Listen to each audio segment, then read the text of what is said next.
Okay, let's unpack this. I want to start today by trying a little experiment. I want you to close your eyes for a second.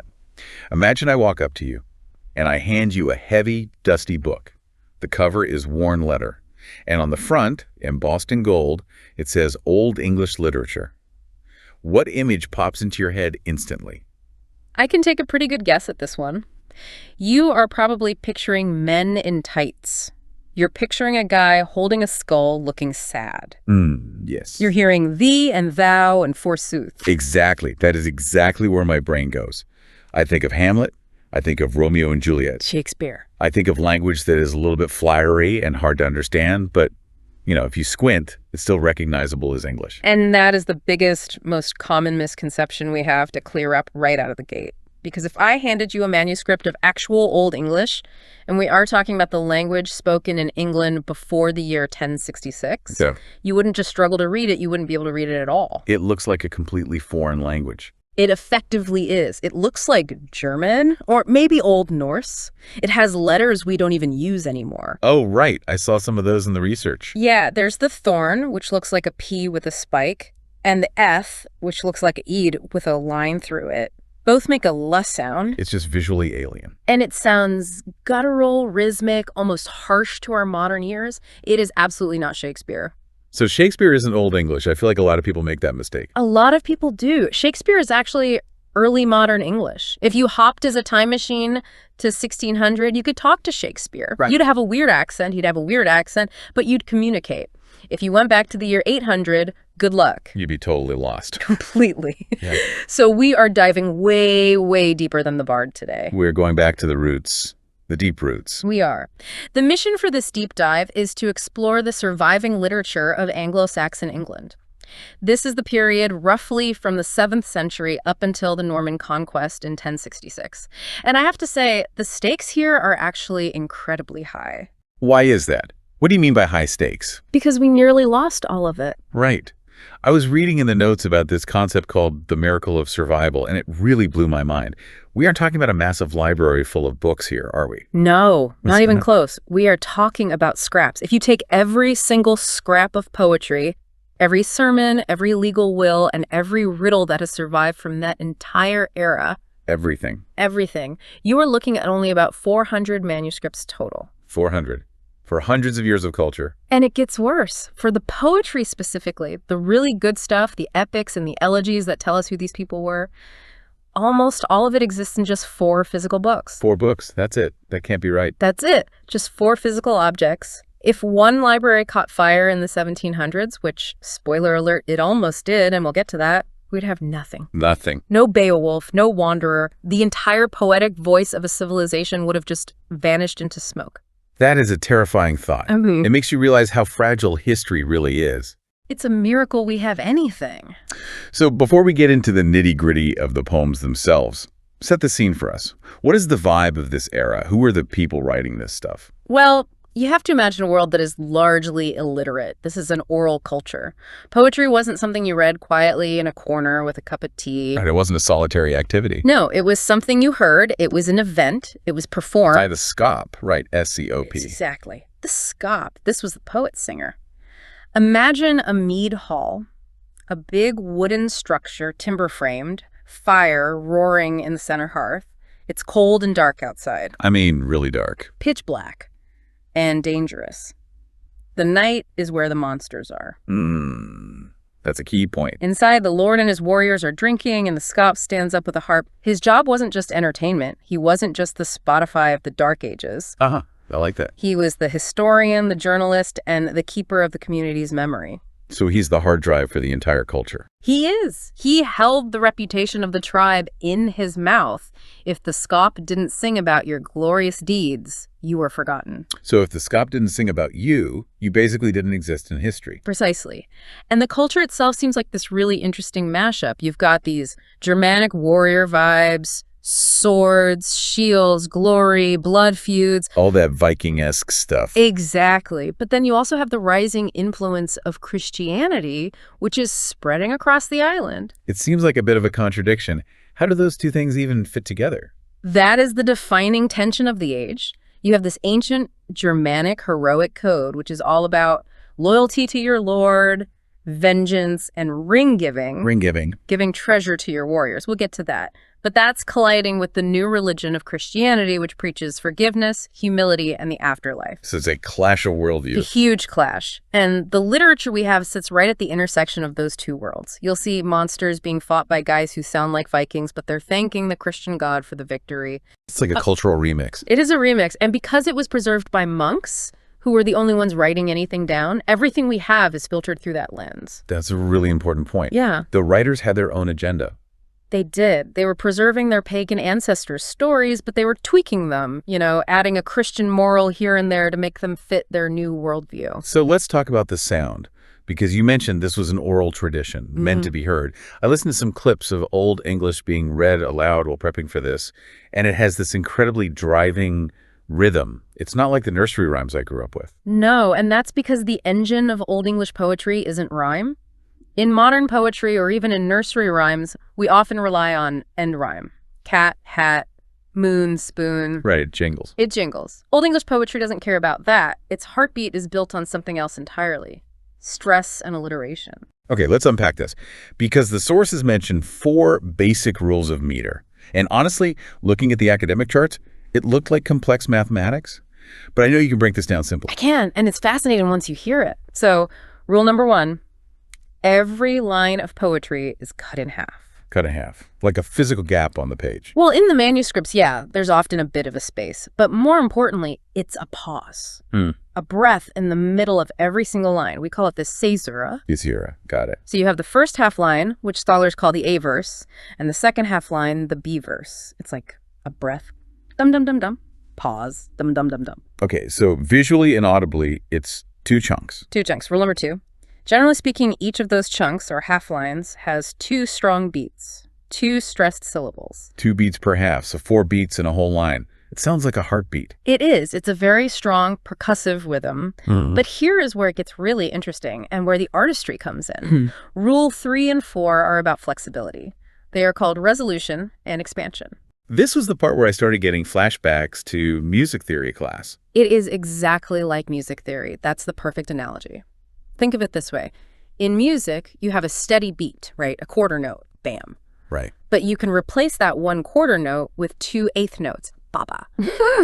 It takes up the same amount of time in the measure, but it's 2 quick sounds instead of 1 long one. Okay, that makes sense. So resolution is just squeezing 2 short syllables into the space of 1 beat. Precisely.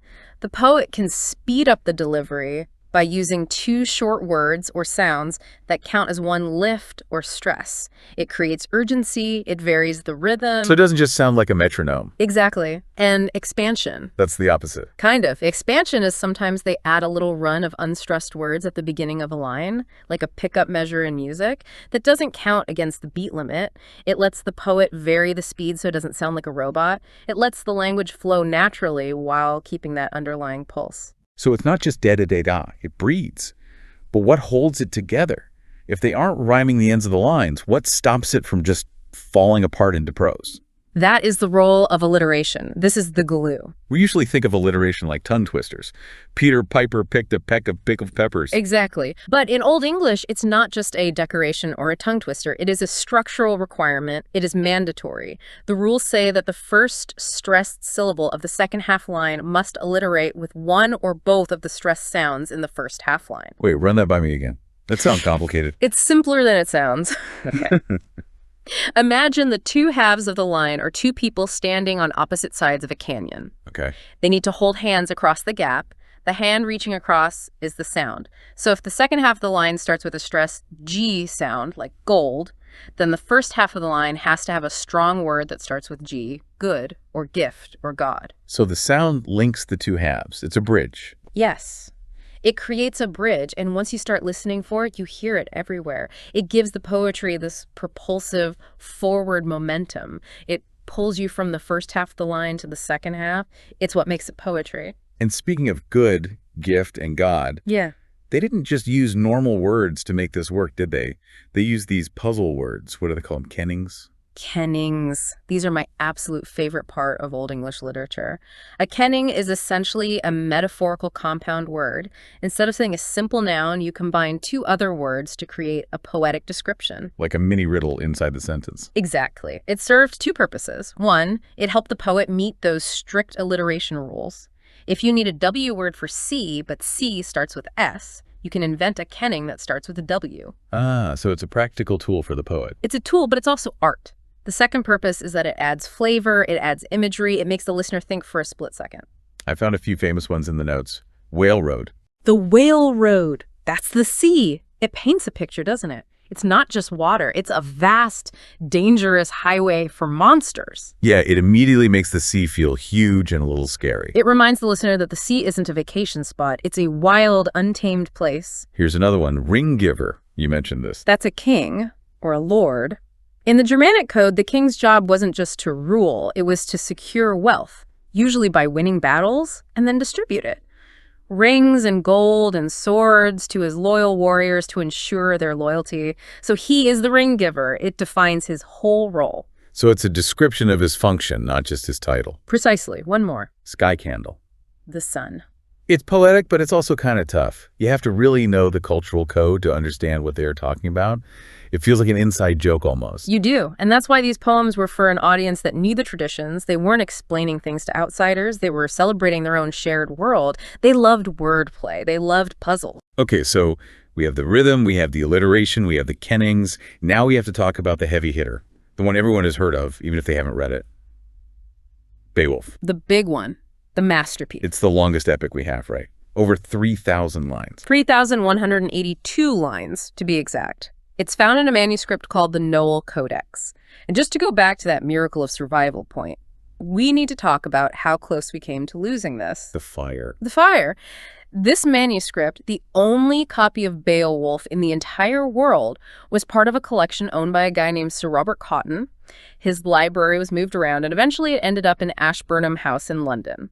In 1731, a massive fire broke out. No way. Yes. The collection was burning. The librarian and others were desperately trying to save these priceless, one-of-a-kind manuscripts. And the Beowulf manuscript was in there. It was saved, reportedly by being thrown out of a window to get it away from the flames. They defenestrated Beowulf. They did. But the damage was done. The binding was destroyed. The edges of the pages were singed. They were charred black. Yeah. And here is the tragedy. Over the next century, because they didn't have modern conservation techniques, those charred edges started to crumble away. Just flaking off. Just turning to dust. We actually lost letters and words around the legends. If you look at the manuscript today, the edges are ragged. So how do we know what the missing parts said? Well, luckily, 2 transcriptions were made in the 1780s, after the fire but before the worst of the crumbling. We use those, and modern digital restoration like the electronic Beowulf project, which uses ultraviolet light to guess at the letters that fell off. That gives me anxiety just thinking about it. We were a few inches of flame away from never knowing Beowulf existed. It's chilling, but we do have it. And for a long time, scholars didn't really know what to do with it. What do you mean? It's a story about killing monsters. What's not to get? Well, for the 18th and 19th century scholars, they were frustrated by it. They looked at it as a historical document. They wanted to mine it for information about migration patterns or ancient Danish kings or linguistic forms. So they were reading it like a textbook. Exactly. And they looked at the monsters, Grendel, his mother, the dragon, as these annoying, childish distractions. They wanted history, but they got dragons. Precisely. They thought the poet had wasted his talent on fairy tales. There are actual quotes from critics complaining about it. They wished he had written a straightforward history of the Angles and Saxons. They basically said, this is very nice Old English, but could you please get rid of the trolls? That is an amazing take, just completely missing the point. Completely. And then came J.R.R. Tolkien. The Lord of the Rings guy. The very same. Before he wrote the novels, Tolkien was an Oxford professor of Anglo-Saxon. He was the expert. And in 1936, he gave a lecture called Beowulf, the Monsters and the Critics. It completely revolutionized the field. I love that. One lecture changes everything. What was his argument? He basically stood up and told all the other critics, you are missing the point, profoundly. He argued that Beowulf is not a history book, it is a work of art, it is a poem. And the monsters. And the monsters aren't distractions, they are the center of the wheel, they are the whole point. Because without the monsters, there is no hero. That's part of it, but it's deeper. Because the monsters represent the chaotic, destructive forces of the universe. They represent death, time, and the darkness outside the mead hall. Tolkien argued that the poem is essentially an elegy, a mourning song. A mourning song. For what? For humanity. It's about the fact that no matter how strong you are, no matter how great your civilization is, no matter how many Grendels you kill, eventually you die. All civilizations fall. Beowulf kills the dragon, yes, but he dies doing it, and his people are doomed. That is surprisingly dark and very philosophical. It is. Tolkien loved that darkness. He called it the Northern Courage. The idea that you fight and you do what is right, even though you know you are eventually going to lose to time and death. The heroism is in the struggle against inevitable doom. That connects back to that mix of cultures we talked about. The Germanic warrior fights to the death, but the Christian poet is looking at it and saying, all earthly glory fades. Precisely. Tolkien also hated the academic split between lang and lit, language and literature. In universities, people either studied the grammar and the weird letters, the lang, or they studied the story and themes, the lit. And he thought that was a mistake. A huge mistake. He believed you couldn't just study the grammar without understanding the poetry. You have to feel the art of it. You have to understand why the poet chose that specific word for its sound and its meaning and its history. You need both. So let's hit the plot of Beowulf real quick, just so everyone is on the same page. It's basically a 3-act structure, right? Roughly, yes. Act 1. Beowulf is a Geat that's from modern-day Sweden. He's young and incredibly strong. The ultimate hero. He hears that Hrothgar, the king of the Danes, has a monster problem. A creature named Grendel is terrorizing his mead hall, Heorot, showing up every night to eat his warriors. So Beowulf sails over to help. He does. He waits for Grendel in the dark, and when the monster attacks, Beowulf grabs him and tears his arm off without even using a weapon. Ultimate flex. No sword. No sword. He wants a fair fight. And Grendel doesn't use weapons, so neither does Beowulf. He literally rips the arm out of the socket. Grendel runs home to his swamp to die. Ouch. So, end of story. Not quite. Act 2. Grendel's mother comes for revenge. The ultimate angry mom. And this is a crucial part. She isn't just another random monster. She is a mother avenging her son. This is actually very much in line with the warrior code of blood feuds. If someone kills your kin, you have to kill them back. She has a legitimate grievance. So she's not just pure evil. She's monstrous, but her motivations are understandable in their world. So Beowulf has to go into the swamp for that one. Right, he goes to her lair. He dives into the Mere, this magical, creepy lake, finds her underwater hall, and kills her with a giant magic sword he finds down there. He basically cleanses Denmark of its monster problem. Wow. Then we flash forward 50 years. That's a big time jump. It is. Beowulf is an old king now. He's back home in Geatland. He has ruled well for half a century. But a dragon wakes up because a thief stole a single cup from its hoard of treasure. A dragon that was just sleeping on gold. Classic. Beowulf goes to fight it, but he's old. His sword breaks against the dragon's scales. All his men run away in terror except one, a young guy named Wiglaf. Wiglaf, the one loyal guy. Right. Together, they manage to kill the dragon, but Beowulf is bitten in the neck and dies from the poison. So he wins, but he dies. Okay. Tolkien's elegy. Exactly. And it ends with his funeral pyre and a mound built on a headland overlooking the sea. It ends with the Geats crying, predicting that now their protector is gone, their enemies will come and wipe them out. It's a very somber ending for an action movie. It sounds epic. Now, Beowulf gets all the attention, but in that same manuscript, the Noel Codex, there is another poem that sounds absolutely wild. Judith. Yes, Judith is fascinating. It's found right after Beowulf in the manuscript, which makes sense because the compiler was clearly collecting stories about monster slayers. But Judith isn't fighting a dragon. She's fighting a human, a general, right? That's right. This is a retelling of a story from the Book of Judith in the Catholic Bible. Judith is a Hebrew woman who saves her city, Bethulia, from the invading Assyrian army. And she does this by assassinating the general. By sneaking into the enemy camp, getting the General Holofernes drunk, and cutting his head off. But the notes say the Anglo-Saxon poet put a spin on it. Oh, absolutely. The poet takes this biblical story of a pious widow and basically paints it with a coat of Germanic warrior paint. How so? Judith isn't just described as holy. She is described using words usually reserved for heroes and warriors. She is elf-shining. She is bold-minded. She's leading the charge. She has retainers, just like a lord. And the villain, Holofernes sounds like a bad Anglo-Saxon lord. He is the anti-king. We talked about the ring giver being a good king. Holofernes is a drunken tyrant. There is this vivid scene called the Banquet of Death. The poet describes Holofernes getting so drunk, drenched with wine, shouting and roaring while his men pass out in a stupor on the benches. He's a terrible leader. He's the opposite of a good lord who keeps his warband in order. Totally. He creates chaos. And that's when Judith makes her move. He's passed out on his bed. The description is incredibly graphic, isn't it? It is.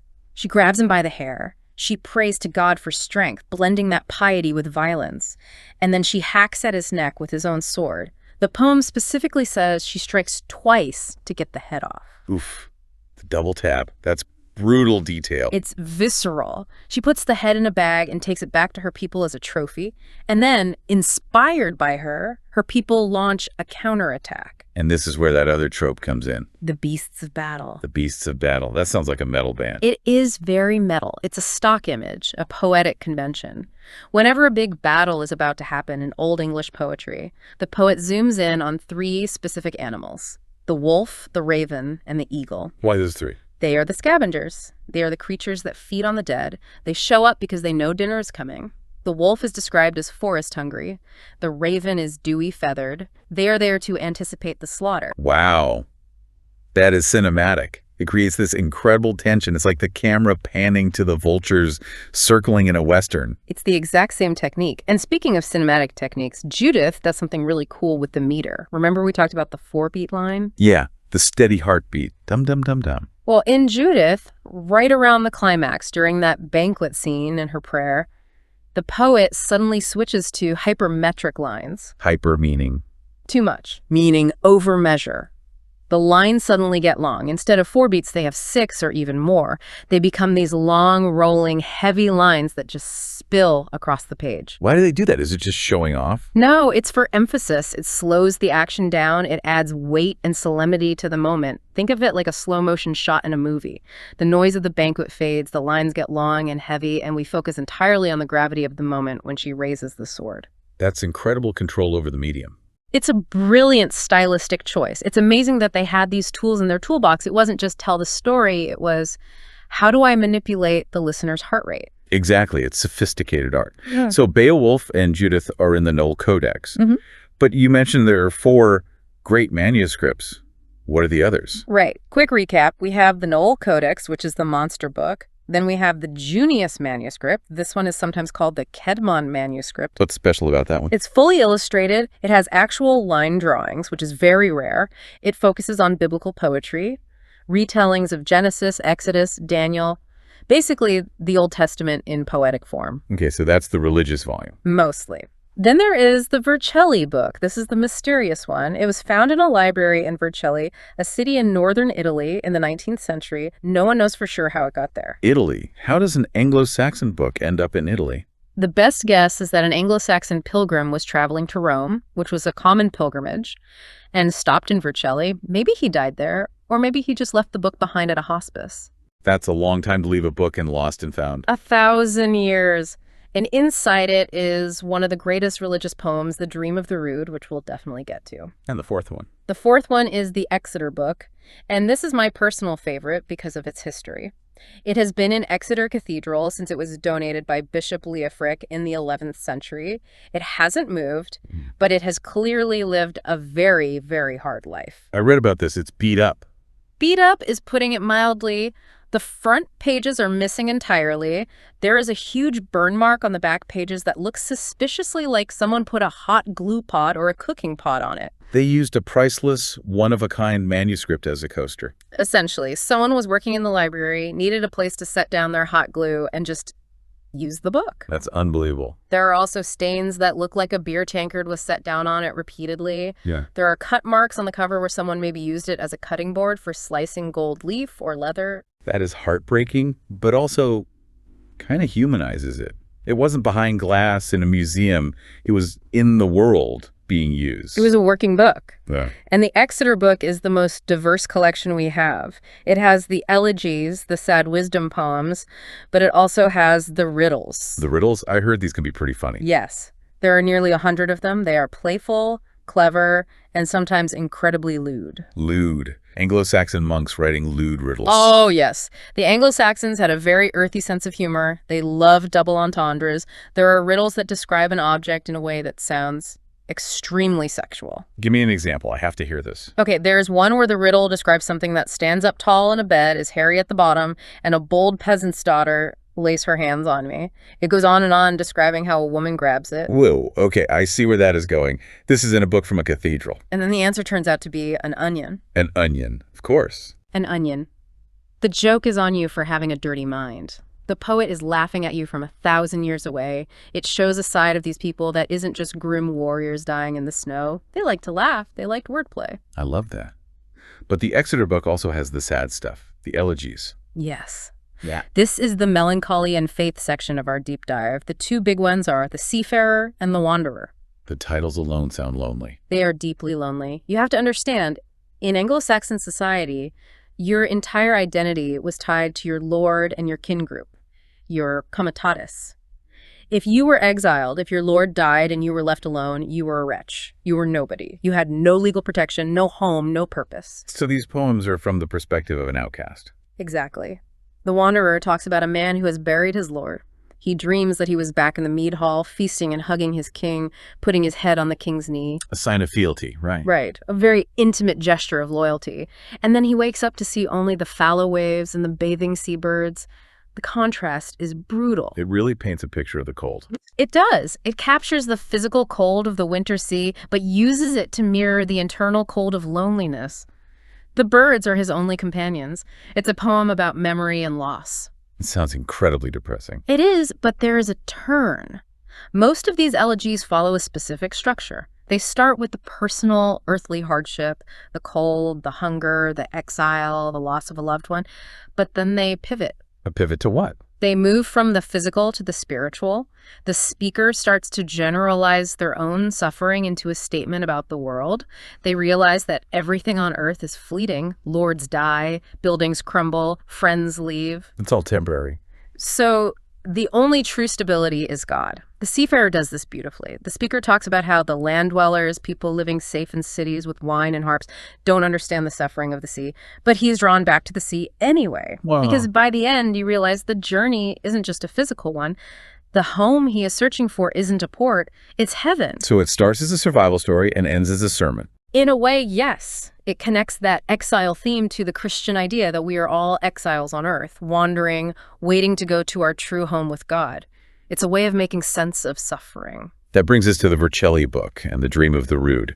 You mentioned this earlier. Rood means cross, right? Yes. Rood is the Old English word for cross or pole. This poem is wild because it's a dream vision where the narrator meets the cross on which Jesus was crucified, and the cross speaks. The cross is the narrator, not a person, the actual wooden cross. For a large part of it, yes. It tells the story of the crucifixion from its own point of view. And this is where that cultural remix we talked about gets really intense. Because how do you make the crucifixion, which is about suffering and passivity, appeal to a warrior culture? Exactly. A god who lets himself be killed doesn't sound very heroic to a Viking. So the poet completely reframes it. He turns Jesus into a warrior. How does he do that? In the poem, Christ isn't dragged to the cross. The poem says he is a young hero. He strips himself for battle. He climbs up onto the cross voluntarily, bold in the sight of many, because he wants to defeat sin. He climbs up there like he's mounting a horse for battle. Exactly. He is the active hero, not a passive victim. And the cross. The cross is the loyal retainer, the loyal warrior. The cross says, I trembled when the hero embraced me. Wow. It talks about how much it wanted to bow down or crush the enemies, but it had to stand firm because that was its Lord's command. It had to be loyal. So the cross is like the loyal soldier holding the line, even though it's painful. Yes. The cross feels the nails. The cross is mocked. It is covered in its Lord's blood. It shares in the Lord's suffering. It's a brilliant way to explain the passion to a culture that values loyalty and bravery above all else. And there's a physical version of this too, right? Not just in the book. Yes, which is incredible. The Ruthwell Cross. It's a giant stone cross in Scotland dating from the 8th century. Carved into the stone, in runes, the old Germanic alphabet, are lines from this poem. So the poem existed before the book was even written down. It seems so. It shows just how important this text was. It was literally carved into the landscape for people to see every day. That is so cool. Okay, so we've done the poetry, we've done the monsters, the riddles, the sad sailors, but there's also prose, there's history. We have to talk about the Anglo-Saxon Chronicle. We do, because usually in the Middle Ages, history was written in Latin. If you wanted to be taken seriously, you wrote in Latin. That was the language of the church and the educated. But the Anglo-Saxon Chronicle is in Old English. It is. It's the first continuous national history of Western people written in their own language, in the vernacular. And we have King Alfred the Great to thank for that. Alfred, the only English king called the Great. For good reason. He didn't just fight off the Vikings and save his kingdom of Wessex. He realized that to build a nation, you need a shared culture. You need education. He commissioned the translation of important books from Latin into English, and he likely kick-started the compilation of the Chronicle. So what is the Chronicle exactly? Is it just a list of dates? This happened, then this happened? In many parts, yes. It's a year-by-year record. In this year, the moon turned red. In this year, the Vikings attacked. In this year, Bishop so-and-so died. But what's fascinating for a deep dive like this is looking at the style of the writing. The notes mention that the writing changes depending on what's happening in the world. It does. It's very human. When there is peace or when the leadership is weak, the entries get bored. They become short, dry, repetitive.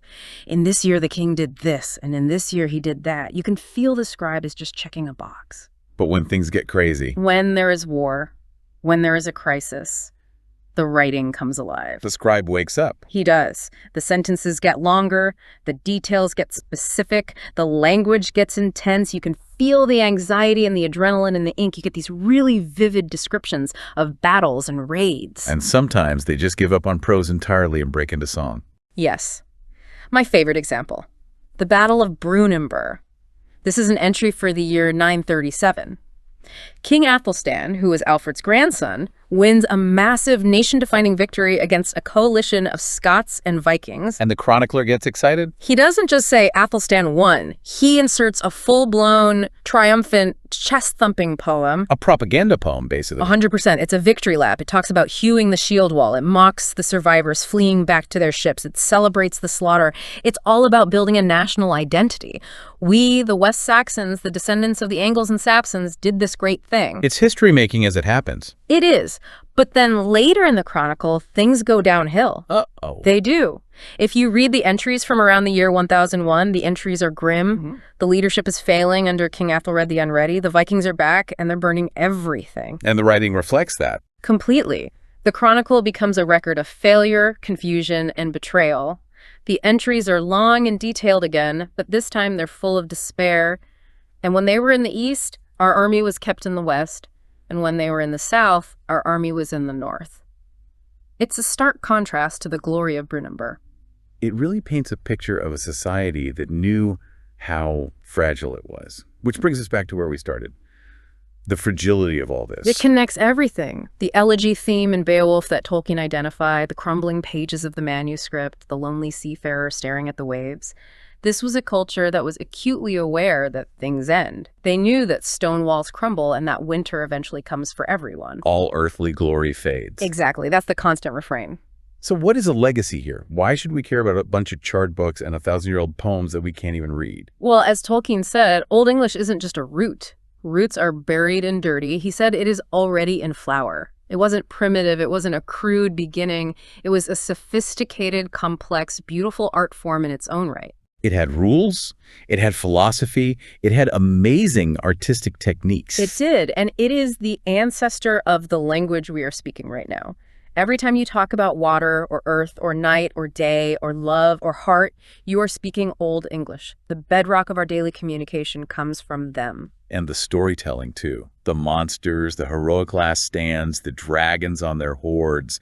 That DNA is in our movies, our fantasy novels, our video games. Absolutely. The Lord of the Rings is essentially a love letter to this literature. The Riders of Rohan are basically Anglo-Saxons on horseback. You can't understand modern fantasy without understanding the Anglo-Saxon imagination. And I think there is something to be said for the miracle that we have it all. Just coming back to that. That is the final thought I want to leave listeners with. We have Beowulf because One guy wrote it down and one collector saved it and someone threw it out a window during a fire. We have the Exeter book because someone didn't use it as kindling, even though they used it as a coaster. It makes you wonder. It does. It raises the question, if Beowulf, which is a masterpiece, was just one manuscript that got lucky, how many other masterpieces were lost? Right. How many other epics as good as Beowulf went up in smoke or rotted away in a damp cellar? How many other women poets, like the author of Judith, were there? We will never know. We won't. Yeah. We are looking at the survivors of a shipwreck. But what beautiful survivors they are. That is a powerful place to leave it. Next time you see a weird word in Shakespeare, remember we went way deeper than that today. We went to the Whale Road. We did indeed. Thanks for listening to The Deep Dive. Catch you next time.